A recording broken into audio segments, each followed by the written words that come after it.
Most security pitches fail before the second slide because they still sell alerts, coverage, dashboards, and tool stacks, while the people holding the budget are thinking about risk, growth, and how much uncertainty the business can carry without slowing down. That's where it breaks. Boards don't fund tooling, they fund exposure inside a growth target. And in 2026, that gap gets wider. Executive stress is up, but many leaders now see inaction as the bigger risk, not change.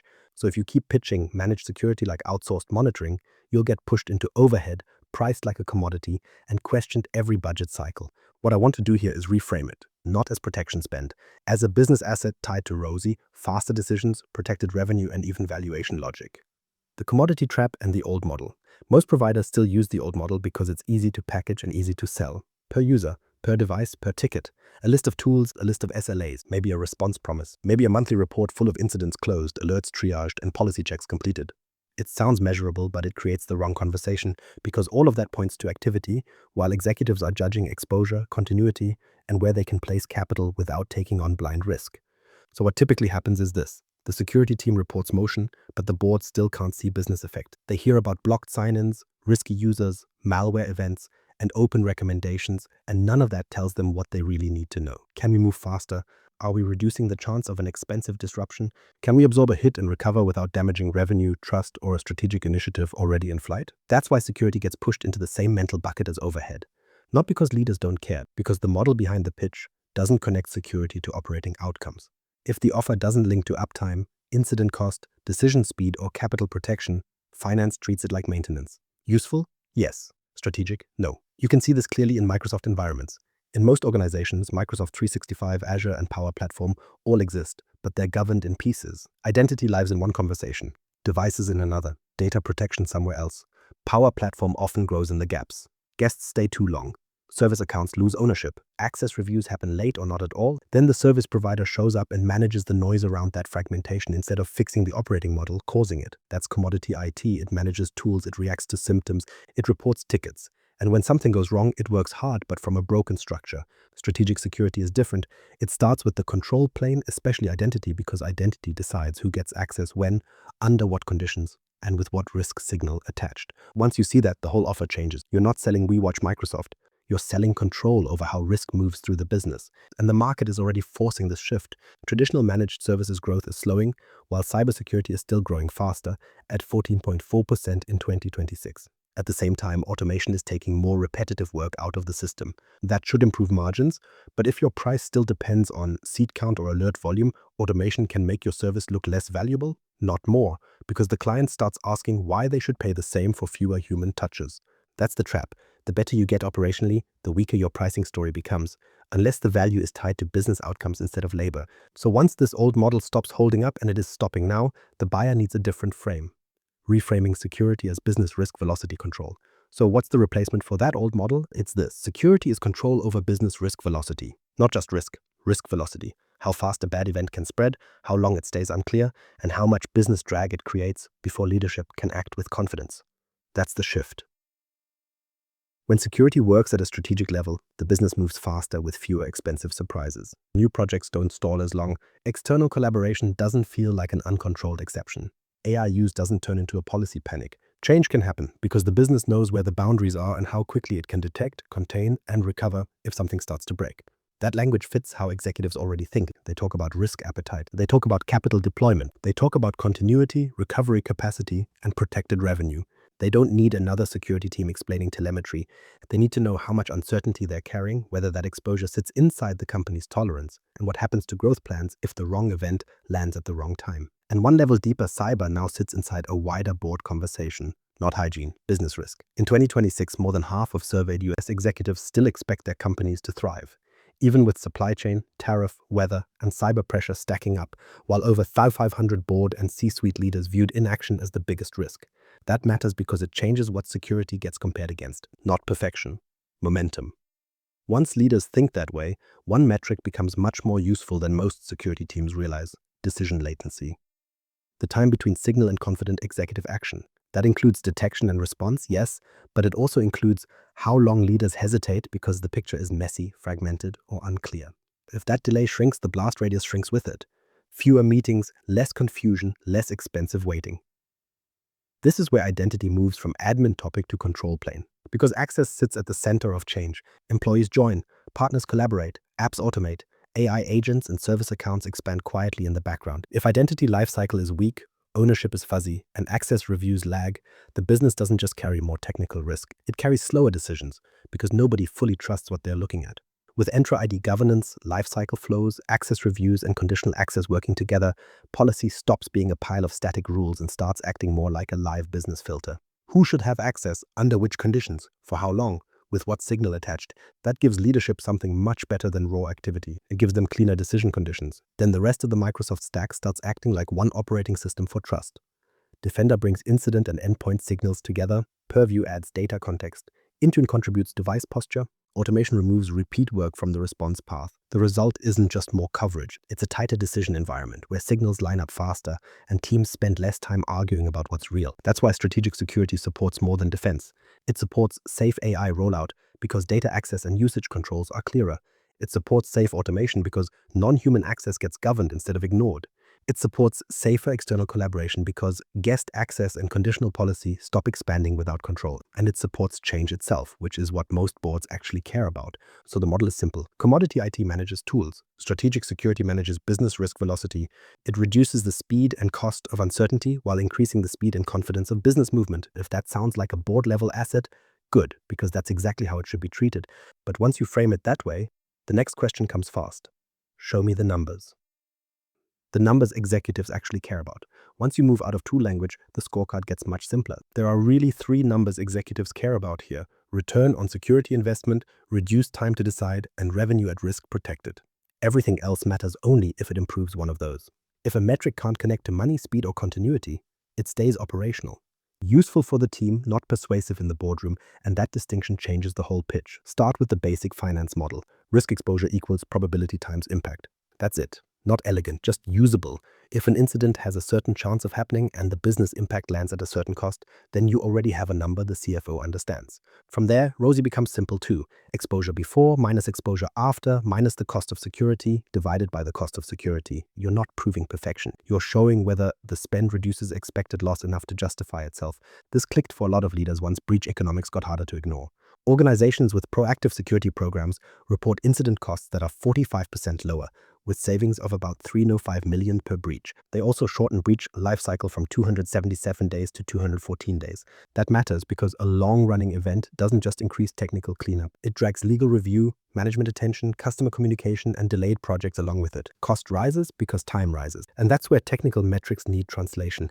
MTTD and MTTR don't belong on the slide by themselves. You have to convert them.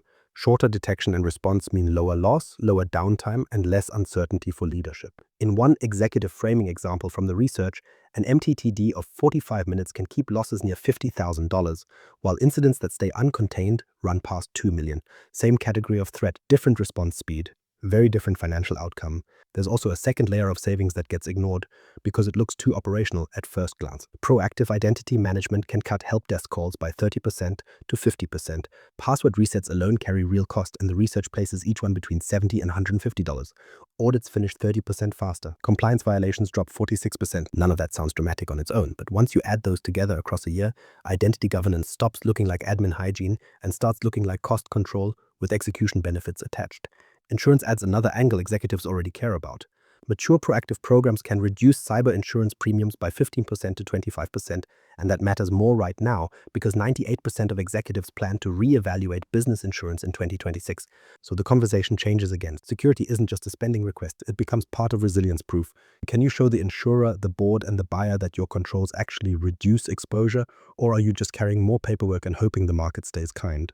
The metric I'd push hardest, though, is reduced time to decide. Not just time to detect, not just time to respond, time to decide. Because leadership cost expands when the incident picture stays muddy. Approvals slow down, containment choices get debated, customer messaging stalls, operations wait. So if your Microsoft security model produces cleaner signals, fewer false turns, and faster confidence that has executive value even before you calculate avoided downtime, that's the pricing shift hidden inside the math. The client shouldn't be buying a pile of licenses and hoping value appears later.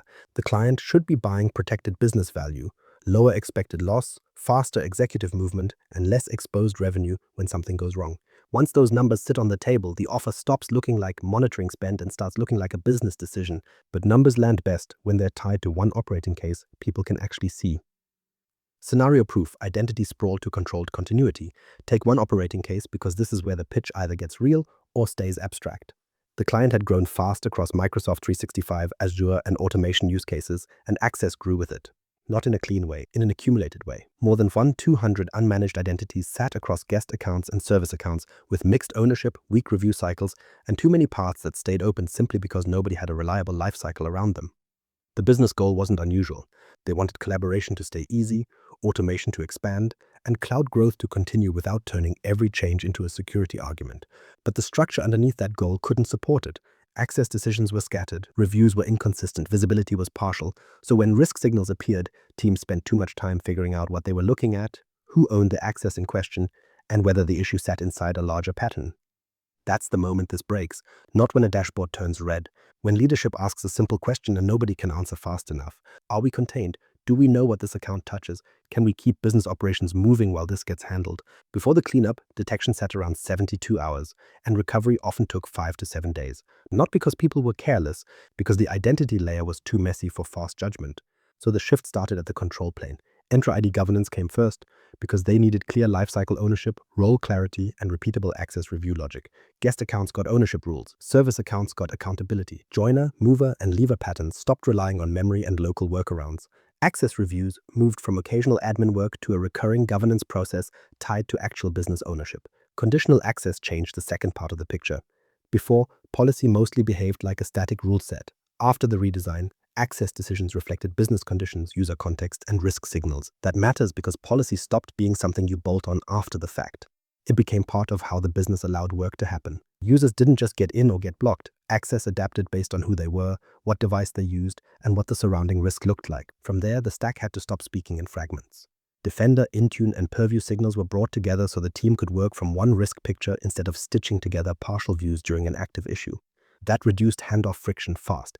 Instead of arguing across tools, they could see the user, device, data, and access pattern in one operating context. Automation then took repeat response paths off the analyst's plate, especially the low judgment tasks that usually create drag during containment.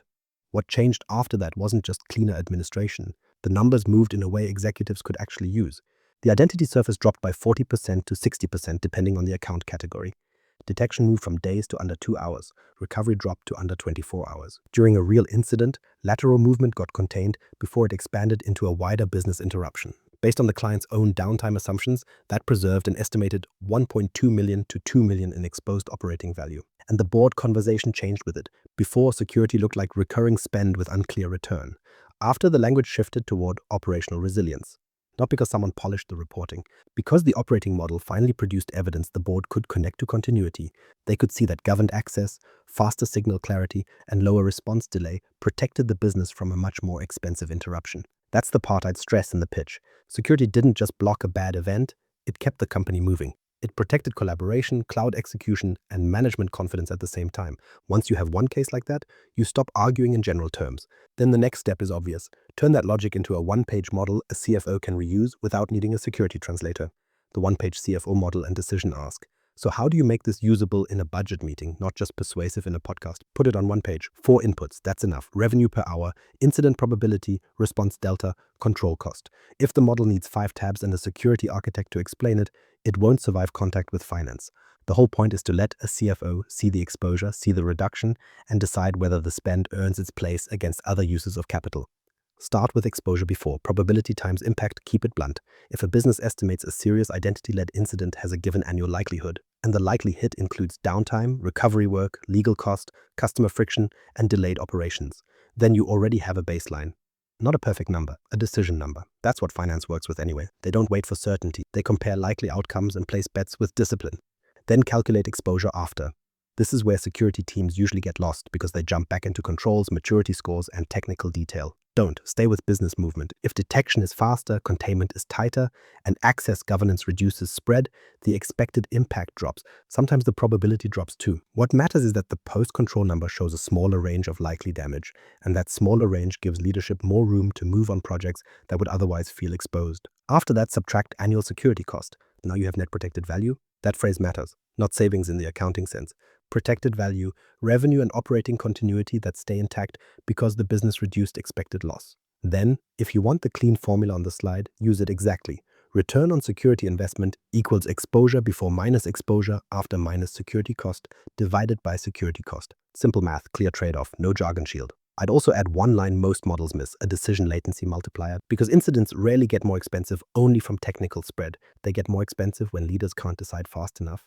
Each hour of uncertainty expands cost in messy ways, with paused approvals, delayed customer communication, idle teams, outside counsel, and internal escalation loops all pulling at once. So, if the service cuts that delay, it reduces more than attack time. It reduces management drag. This is where you need to frame downtime in business units, not security events. Don't say, we blocked this many threats. Say, an hour of disruption in this function costs this much. Don't say, we improved access governance. Say, we cut onboarding friction, reduced avoidable support load, and lowered the chance that one bad identity event spreads into revenue loss. Identity governance belongs in the same sentence as operating speed because bad identity structure slows execution long before it triggers an incident, and one level beyond that, lower uncertainty supports faster capital deployment. Safer AI rollout, faster approval of external collaboration, cleaner integration during acquisition activity. That M&A point matters more than many providers think.